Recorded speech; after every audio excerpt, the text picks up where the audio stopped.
This meeting is being recorded. Okay, so hello everyone, and today we are back with another skincare series and want to talk about a subject that's probably quite a big one for a lot of people, and it doesn't really matter what age you are, but we're going to be talking today about acne and breakouts and all of the things that come along with that, and how we believe personally like the best approach to deal with something like this.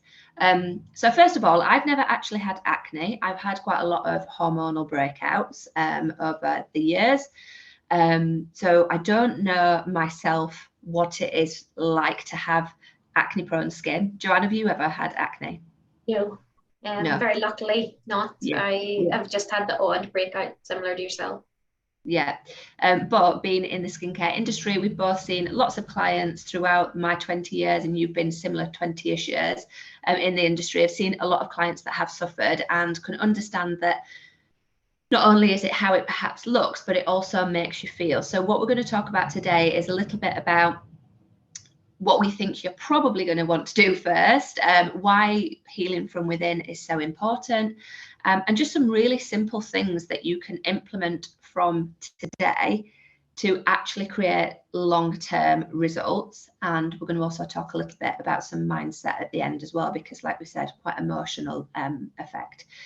So generally what I find when I speak to parents of teenagers within the salon who are suffering with acne, or I'll see people come to me to ask my advice with acne, is that often they've been down the route of seeing a dermatologist and going to the doctors, and perhaps the first answer is always to look at something along the lines of an antibiotic or even a long-term prescription of Roaccutane, which is great, but often what will happen is that they're not necessarily treating the root cause alongside of that.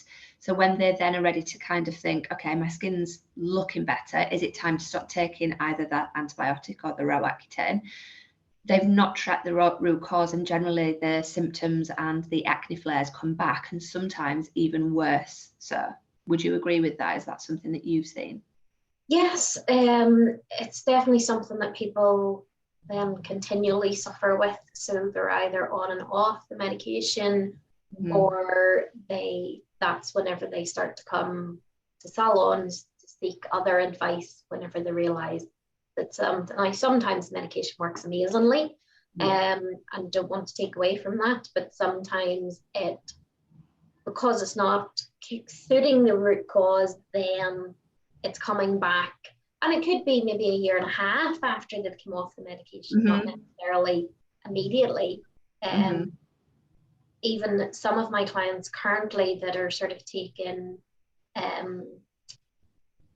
were on it when they were teenagers, were on the likes of Roaccutane or an antibiotic, or even sometimes the doctors would prescribe the pill and a contraceptive pill and things like that.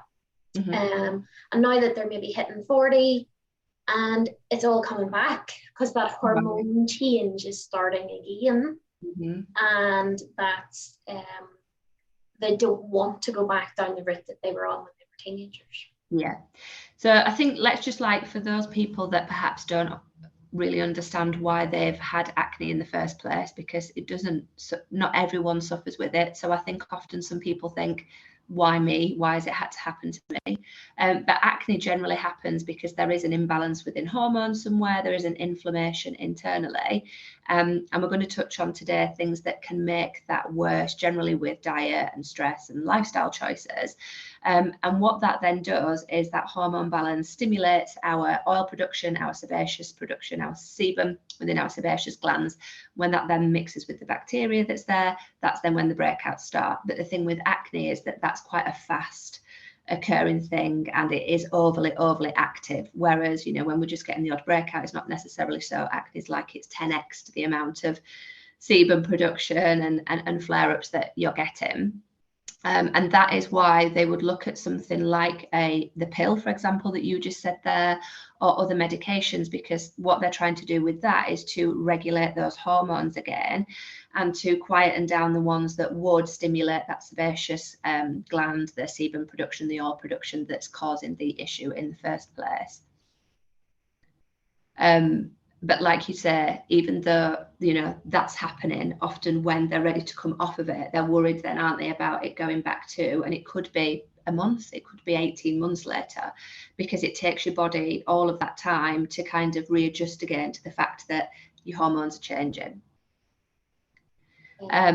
So alongside, like you say, we don't want to take away from medication. Totally understand that it does work for some people, but for a lot, I have seen that like long term, it's not necessarily the only answer. And I think sometimes what can often happen, and I think this is the same with medications for a lot of different things, is that it can kind of mask what's really going on. But if you can get to learn and understand your body and what triggers your inflammation that then affects your hormone imbalance and your acne flares, you're going to get so much more long-term results. Yeah, well, it also means then when you do happen to have a stressful period in your life and maybe the acne comes back, you know how to treat it. Yeah. And because different situations pop up all the time in everybody's life, and an awful lot of it we cannot avoid. So when things like that do, so giving you the coping mechanisms is the best way to look at everything. And then throughout, because if you're a young adult at the moment, you have a very far future ahead of you that you would want to be able to manage everything and look at everything as you go through different periods of your life. Yeah, definitely. So knowing now what kind of is the cause of acne, what is the biggest thing that you would start with when you're speaking to your clients alongside or instead of different types of medication that they can take? So first of all, I would go through their sort of lifestyle advice and see what they are doing on a general day-to-day basis, see where their stress levels are at, and see if we can put anything into place to help reduce those down. Different coping mechanisms with stress, whether they're getting enough fresh air, because I think now everybody's in front of screens, and especially people working from home.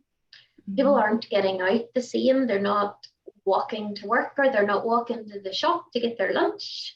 So that's a big issue that I'm finding quite a lot at the minute. Just going through all what they're eating, what they're putting into their body. Exercise is a key.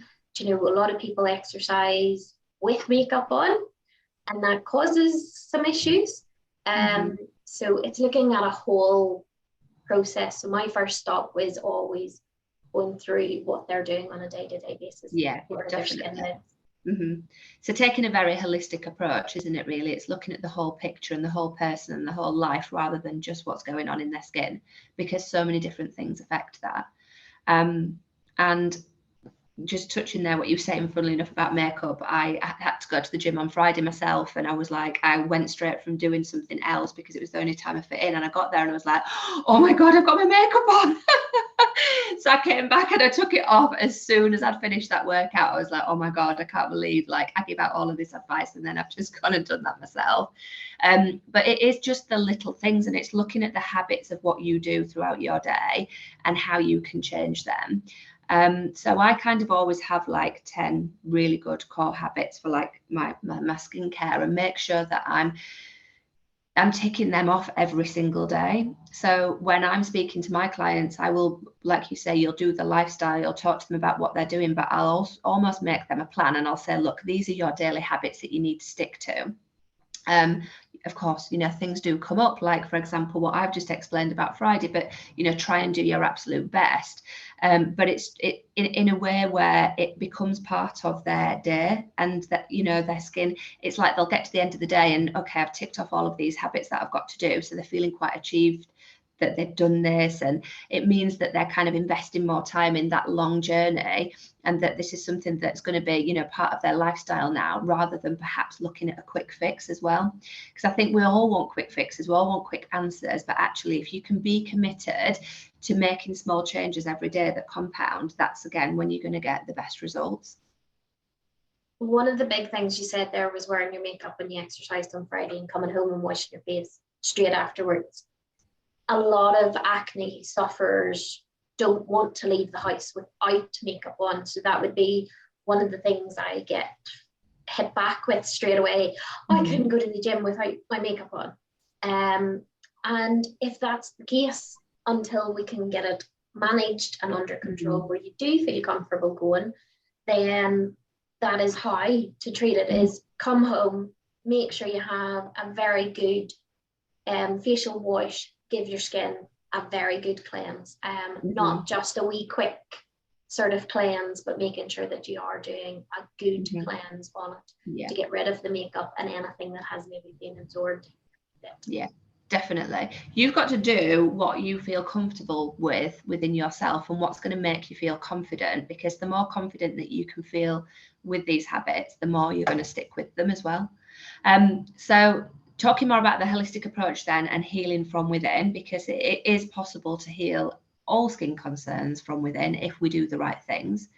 And the majority of inflammation starts with things like gut health and the food that we eat.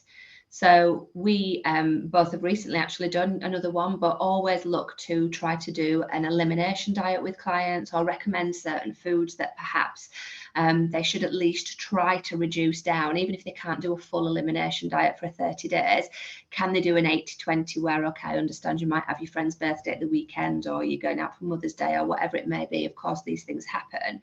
But a lot of the foods that we're eating now are quite inflammatory, and not only does that then cause direct issues with the skin, but it's also knocking our gut microbiome and causing an imbalance there, which then is causing the imbalance within our hormones to be even more so.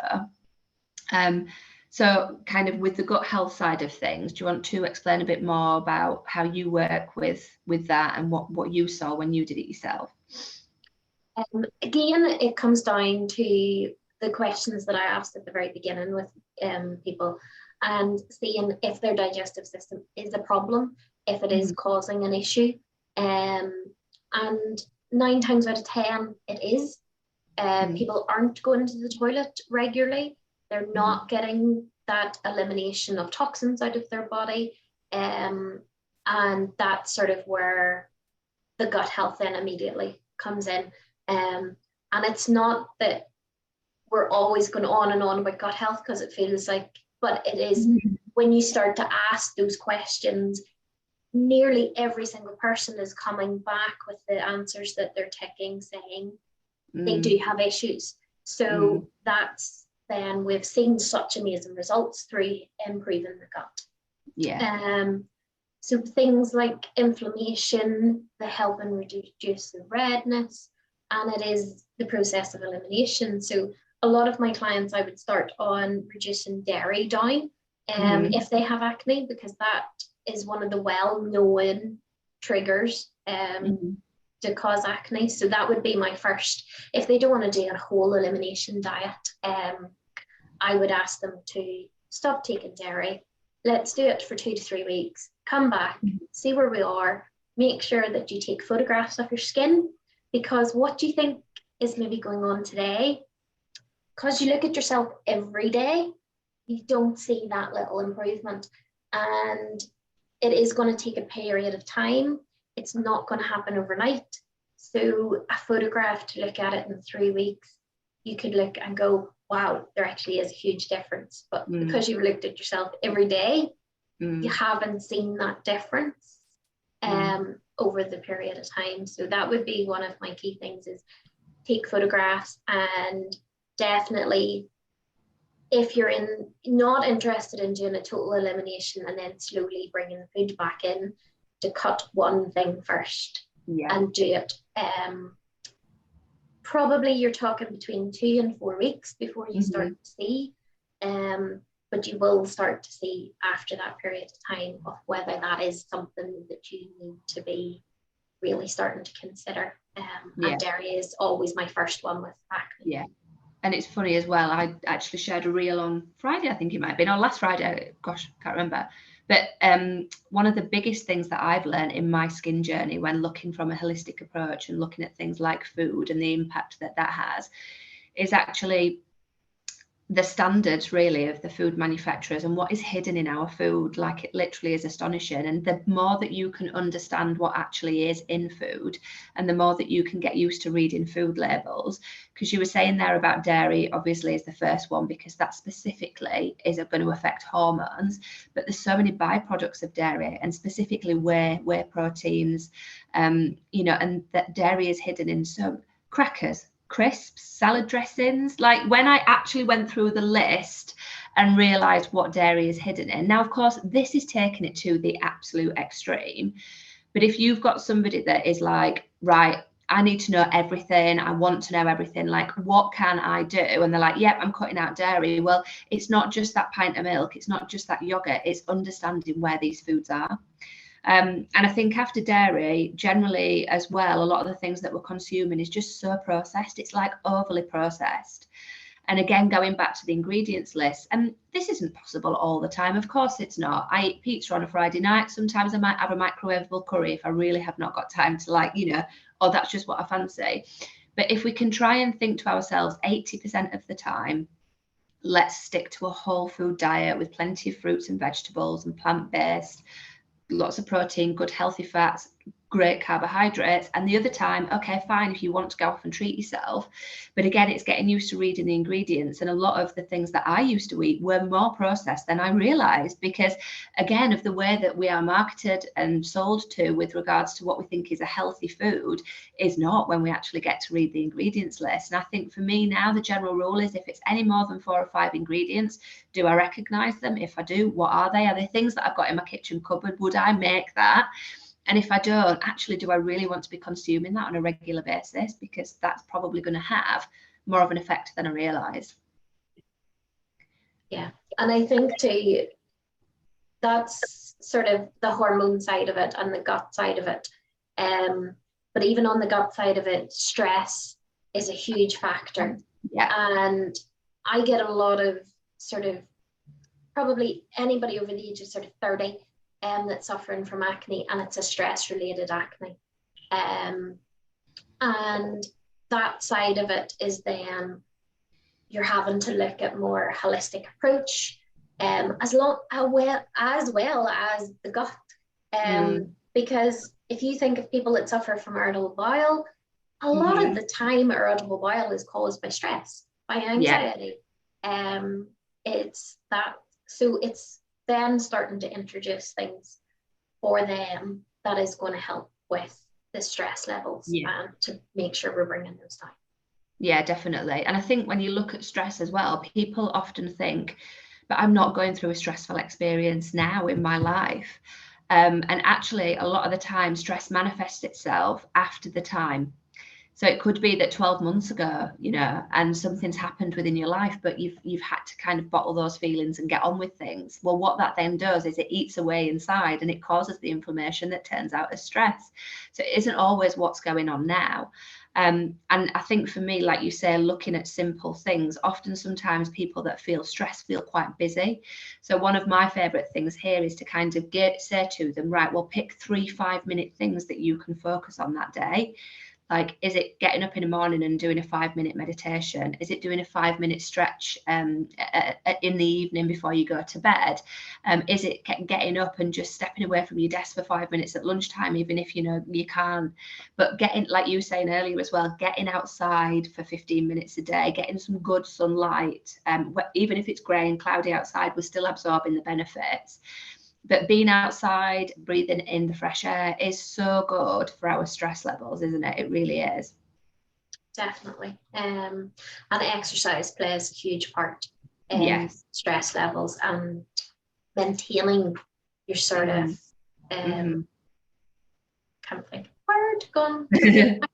But no, I think sort of it's finding what works for you. And sometimes it just takes somebody to remind you. Yeah, definitely. Certain things to do. Making sure you're also consuming enough water. That's a huge one. Obviously, water's going to improve the skin in all different ways. But definitely anybody that's suffering from any form of acne, we want to be flushing everything through the body. So making sure that you're consuming enough water. Because I don't think in the winter time any of us really drink enough water. No. Yeah. So water's one of the key things too. And herbal teas help as well there, don't they? And I think a lot of the time, if we're not, we think about what we're doing with our skin, but if we look at our skin as a detoxification organ alongside other things, our lungs, which is not necessarily linked here, but with your kidneys and liver, for example, and if they're not working as it should do, and your detoxification pathways are not running as they should, then it falls back onto the skin. And that's then how it's linked. So really good things like dandelion tea, turmeric, green tea. You can get really gentle cleansers that you can do that are great for liver and kidney function, and just making sure that you're supporting them so that all of that detoxification doesn't fall back to your skin, because when it does, again, that's when it gets stressed, it gets blocked, it gets, flare-ups again as well. Yeah, definitely. Other than that, general just care for your skin was said a couple of times in some of our lives that we've done. It's important when your skin is irritated to ensure that less is more. Yes. So I find an awful lot of acne clients arrive with a bag load of products. They have bought everything that says oily acne skin. So it's reducing that right down and looking at what simply you need. And a lot of time, especially sort of younger people, when they have acne, they overwash their skin. So they're scrubbing at it, they're washing at it regularly, and that's stimulating the sebaceous glands, which produce oil, which is causing more acne. And also then it can be very painful. So you need something that is going to take the inflammation down out of that to reduce the pain and calm it. And also you don't want to be rubbing at it when it's sore and there's a boil on your face or anywhere, because a lot of people get it on their back and chest. I like the ice rollers and the jade rollers that you can put in the fridge or your freezer even. They're really good for taking down that and really nice calming. But yeah, I shared again the other day, acne is not a skin type. And like you said, coming in with the bag full of products that everything is being bought for acne, but they're not necessarily supporting what their actual skin at its core needs. Your skin type genetic, yes, okay, it can get drier as we're older again because of hormone changes, but you need to be looking at making sure that your cleansers, your moisturizers, they're actually giving your natural skin type, like you said, what it needs, and skin barrier support, and supporting the skin, making sure that it's getting the hydration it needs, because if it doesn't get the hydration it needs, it's just going to overstimulate your oil production, your sebaceous glands again, and that's when you're getting more spots and acne flares. So, keep it simple. You only need a couple of actives, and when you start using something like that as well, just bring it in gently. I think when you do end up in a situation where, nothing seems to be working, I generally actually just strip it right back with my clients for the first couple of weeks and just get them to cleanse, moisturize, SPF. And then when we start to add the actives in, we do it in a gentle way. So it's not like every single day exfoliating and retinoids and spot creams and masks and treatments, which is what people want to do because they think that that's the answer. And a lot of acne-based products have the wrong balance of the pH. So they end up stripping the skin and cause a lot of irritation and problems. So it has to be looked at very, very carefully when it comes to products, but definitely less is more. You don't want to be putting everything on every single day. No, definitely. So last kind of couple of things, because as we know from speaking to clients and the emotional feeling of having something like acne, it really can affect your confidence, your mindset, and how you feel about yourself and your energy and everything. So I always say to my clients, keeping a journal, which really comes back around to what you were saying as well about keeping a photographic journal, because I think sometimes, like you say, you're looking at yourself every day, you can't necessarily see the progress. But I actually say to my clients, if you feel that, it's really mentally affecting you, start to write down how you feel, start to write down and just keep a journal. So you're actually getting that feeling and that thoughts out of your mind. not only is that going to help you feel better about your skin, but it's actually great for your mental health as well. And the more improved mental health we can have, the better that we feel about ourselves. Yeah, I think when it comes to acne, it's probably the worst skin condition, maybe not the worst, but definitely up there, that causes mental health problems. And you see people just totally go into themselves, not wanting to leave the house, and that's totally normal. So I always recommend like an acne diary to help with clients to bring down sort of everything that they're putting into their body to help treat them. But yeah, that's a really good point, that just to write down how they're feeling as well can really help. And if needs be, there's plenty of counsellors and things that can also help.